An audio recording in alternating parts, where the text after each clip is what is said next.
Hi, property development. Well, property development is a different ball game than what it was a few years ago in a rising market. The current market is a little bit more challenging. I'm joined by two developers, two big league developers, and also two funders to discuss a little bit about how to succeed in property development in more challenging times. So that's all coming up, but first, we publish new videos each and every week on this channel. The best way to keep up to date with all these videos, which are dedicated to helping you become a more successful property entrepreneur, subscribe, hit the bell icon. You'll get notified as soon as we upload. But without further ado, let's introduce our panel. Naman of Mountbatten Homes.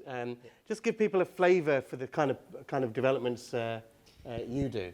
So I've been in property development for the best part of 5 years now, and have got a number of schemes, 12 schemes in and around zones, primarily 3 to 5. We pick areas where we think there's a strong demand for owner-occupiers, where there's good connectivity into London particularly, and where there's good schools. I don't know what the rest of the panel is going to say, but I'm fairly bullish about the market, despite the dreadful B word, which I won't mention. So yeah, I'd love to speak more about my projects later on. Brilliant. So just a quick introduction from Thomas Knutz, who's big in student housing. Just give people a couple of sentences about what your specialism is. Yes, so we do student and PRS construction. So we build our buildings in all the major town centres in the country, close to all the universities. That's what we specialise in. And Stephen Watts, Brightstar Financial, you provide the guys with the money. We are the money behind these projects, so we tend to range from the funding lines for smaller developers looking for single unit developments up to these guys who I generally think are probably quite high up in terms of the schemes that they're carrying out at the moment.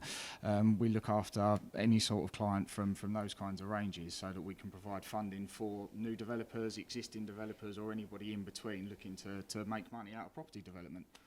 And finally, Thor Portess of CrowdWithUs, the crowdfunding platform. It's all the rage for alternative finance, isn't it? Indeed it is, Ranjan. Yeah, so we simply raise debt or equity for property developers, and we help them to top up on top of their senior debt that Steve would provide them with. Brilliant, brilliant. So let's start really with the developers. How the market has changed. GDVs are getting squeezed. How do you feel the market has changed over the last year or so? What's it meant for you? What are you doing differently than you were doing a year ago, say? I think even if I go beyond a year, I think initially we used to look at sites with planning consent, but there's so much money awash, particularly in London, for those kinds of sites that often we were being outbid, not because we couldn't stretch ourselves, but often we didn't really thought that, the projects really stacked up or priced in the right sensitivity if GDVs dropped. Obviously now we're seeing that is the case. So, going back to that time, now everything that we acquire is, unconditional. So we like to put in the planning gain, and that gives us an extra buffer in terms of margin. And really, any developer will tell you make your money on the way in as opposed to the way out. So there have been particularly with permitted development, vendors selling properties with consent already in place, and you just have to be a builder to make the money, not a developer. Yeah, I think a lot of it comes down to how lean you are as an organisation. We're relatively lean. We subcontract a lot of the packages out to bona fide subcontractors. But I think the bigger headache is obviously, for me, I prefer new builds, and the reason is because I know my degree of variance is a lot less than it would be in an existing building, because that's where you carry the risk. Do you have to start underpinning? So your variance might be 10-15%, and that's really the make or break in a project sometimes. Yes, so there's more knowns, if you like, once you're out of the ground in a new build. Yeah, of course. I deal with a lot of bankers on a daily basis, and they try and model a lot of the risk as much as possible, because everyone loves operating from a spreadsheet. But really in our game, it's only once you dig down, then you realise actually the true extent of the problem or the benefit you have on the site. Whether you're digging a hole for yourself or the foundations. Yes, precisely. Thomas, you do a lot of student housing developments and all of that. You've got plenty of projects at various stages in the pipeline. Materials and labour, the price of those things have changed. What have you noticed, and what are you kind of doing to mitigate that? Yes, well, we have noticed quite a sharp increase in build costs over the last 3 years. It really is going up quite a lot. And By how much? By what sort of percentage are you seeing? well, one of our buildings from 3 years ago, that build cost has gone up nearly 50% over the last 3 years. So is that labour or materials or both? it's both actually. Labour's quite high now, you know, and because there's a scarcity of workforce. You know, Is that Brexit? Are you seeing people actually going back to home countries, do you think? Or No, well, it might be. It's just that, you know, the labour force is scarce. They're all fully busy. So, but it could well be there's a lot of projects being built at the moment. So it's difficult to tell what the reason is, really. Sorry, I interrupted you. I was just asking how you are mitigating against these rising costs. Well, it's difficult to mitigate against it because the buyers still want to buy at the same price. So we just have to squeeze it more and we have to pay less for the land. That's the way we have to approach it. I think they've all forgotten how much the prices have gone up in the build costs. So I'm not sure where it's going to end up if the costs keep rising, actually. But normally that takes a few months, or it takes a period of time for the vendor's expectation to be recalibrated to the market, doesn't it? And that's probably a process that's happening now, would you say? Yes, because we're seeing a lot of sites being offered to us with planning, which is ridiculously high. Yes. A lot higher than we were seeing a year or two ago. So that still has to be adjusted. So they still think there's a... But again, the student market is different to residential or the others. It's a strange market. So a lot of people, you know, quite keen on student market now, which is why they're trying to sell these sites with planning for quite good money. But you have to be pretty sharp to make it work at those prices. So we tend to just, you know, hold off a bit and hope their expectations will change this year, maybe. Yes, yes. Well, I've always found it takes a little bit of time for vendors' expectations to recalibrate to the market, because people can only wait a certain amount of time without selling, and then they have to readjust if they're not getting a buyer. Because we're all working off the same spreadsheets, more or less, aren't we? That's right, yes, yes.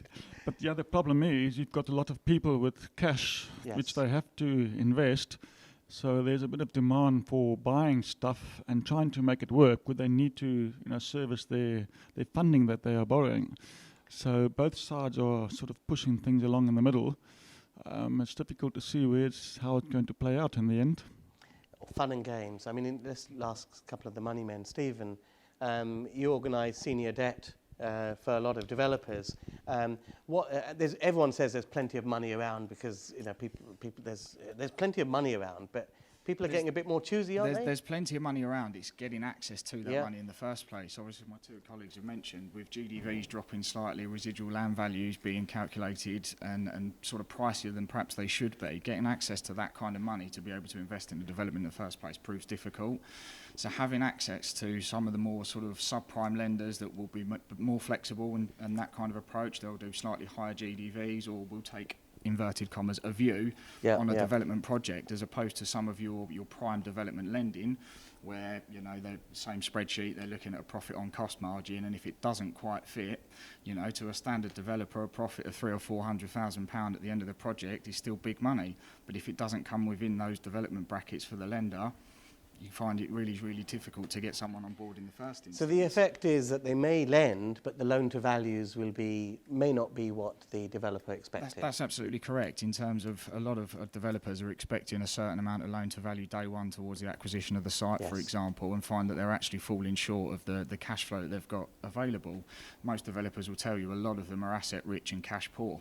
So it's actually then trying to look at the additional assets that these people have got in order to be able to inject just that little bit more cash in the first instance, and making people aware that actually that is a possibility. Lots of people have got lots of assets in the background or other developments that are almost completed. Perhaps they've got borrowing against them already, but there are ways to access the rest of the equity in those projects and get you started on the next one. No developer wants to be out of work and not developing property. So we step in and hopefully come up with a solution to provide that finance for them. And of course, people like Thor with CrowdWithUs, I mean, if the senior debt people are offering less loan to value, that a lot of people will be coming to you guys to plug some of the gap. But does that make it more risky? It's a good question, Ranjan. So I think it's sort of going on from what Thomas said. Sellers are starting to come more realistic because the market's been falling or stagnant for the last 18 months. But the banks are quite risk averse and they are downvaluing the sites. So we're finding that deals are starting to trickle through where the deal is still good, but the developer needs to stick more equity in. So that's providing opportunity for our investors because the deals are good, they're experienced developers, but they just need a hand with extra liquidity. Okay, brilliant. So, Okay, I'm just going to go around all of you now, maybe start with yourself, and you guys have more time to think about this, I guess. But I'm just going to ask you, for people watching this, if people are looking at doing a development project now, can you share, I just want one tip, if you like, something they should bear in mind that perhaps that wouldn't have been a concern a year ago or so, or something that they should look at?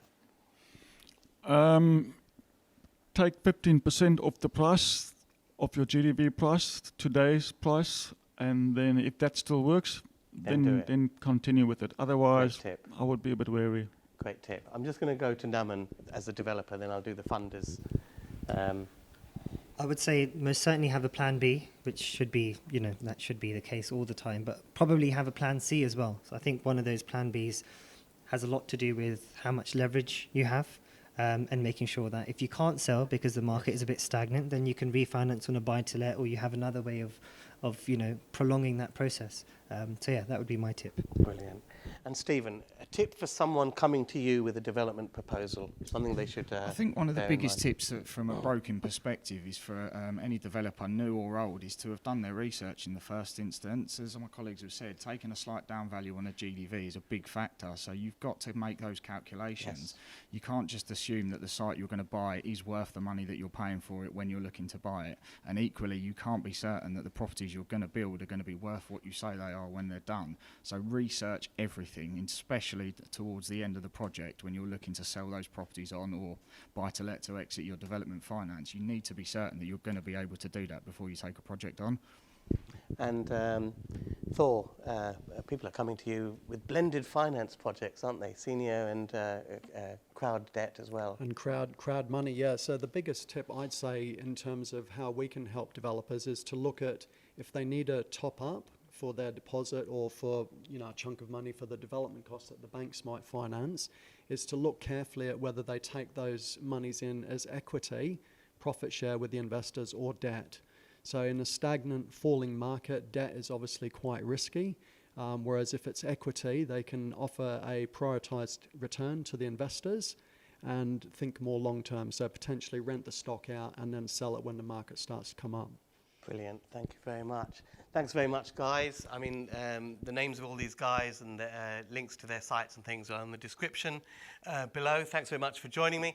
I think for me, that one thing that's come out from the discussion is that it's a lot easier developing in a rising market because it masks a multitude of sins. If you make the odd mistake, the rising market will cover your backside, basically.